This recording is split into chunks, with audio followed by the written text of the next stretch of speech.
to Rich Talk, where we keep the conversation going.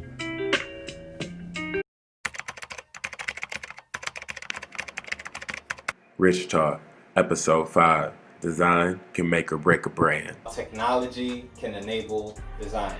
Steve is the graphic designer behind almost all of the Rich family logos. Hey, I'm Steve. So design is actually more complex than some people would think. It's not just fancy fonts. It's not just nice looking images or a painting, which is more like art. Design is actually art and communication and emotion and all these things tied into one. Design for me is how you convey a message to whoever the end user is. That could be with a phone. So for example, an iPhone feels different than an Android, and that's because it's designed differently. It's designed for different people. It's designed to feel different. And that's why you might like an iPhone versus an Android. That goes into design. It's how a car makes you feel. It's how a car looks. It's how a house looks. It's all of that is considered when designing, and how to use design and technology. The possibilities are endless, but I'll talk to you about a few of them, and specifically the ones that I have experience in. I'm gonna take you back. When I first started designing, I was in college and I joined an organization that didn't have anyone who could create flyers for them for the events that they did. So that's how I got my start. It came out of kind of necessity. So I started in a software called GIMP, or GIMP, G-I-M-P. It's a free software, just like Photoshop. Flyer design is, when you're talking large scale, it's meant to communicate not just information, but emotion. It's supposed to drag attention. These days with social media, you see media communication all the time. So when you're talking about promoting an event, it's important to be able to communicate with visuals and with text in a way that keeps people's attention, draws people's attention, and really gives people information that they need as soon as possible before their attention gets drawn by the next thing. So the next thing is logo design. Usually when people think of graphic design, that's the first thing that might come into their mind. So logo design is extremely complex. When you talk about not just the geometry of logos, but what a logo is supposed to represent.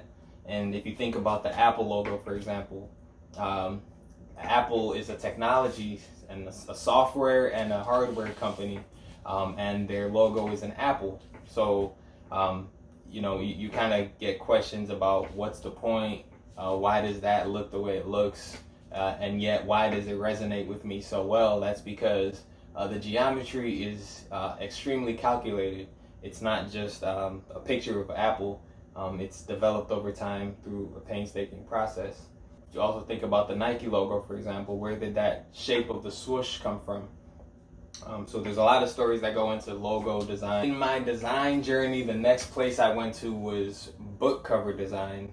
And that also led into children's book illustration, but started with book cover design. And this, like I said before, is the same.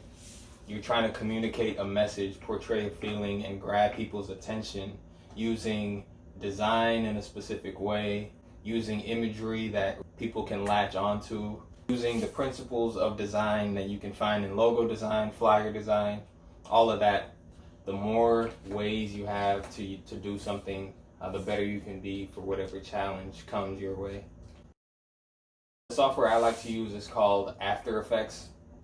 So After Effects is part of the Adobe software suite that includes Photoshop, which I'm sure you've heard about before, Illustrator, which is where logos are usually created. You also have Character Animator. You have Lightroom, which is where photographers edit their image. And there are many other forms of design out there and other softwares out there. The important thing is understanding the principles of design and then knowing how to use the tools to create design.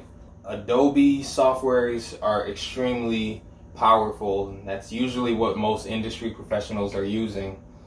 it's kind of expensive if you're just starting out. So what I always recommend to people is to start with a free software, and there's a bunch of them out there that are free to use and do almost just as much as some of these Adobe softwares that are more expensive. Where I started was called GIMP, G-I-M-P, because as soon as you start, some of that intimidation goes away. You start learning how to do stuff, and once you start, all you got to do is keep going. When designing the Rich Family, we have been intentional with our organization structure and graphics. For example, the TRF shield emblem represents the community we are willing to defend. For the first season of Rich Talk the podcast, we decided to do brief overviews. Stay tuned for future episodes with longer length, where we will dive deeper into these topics and more.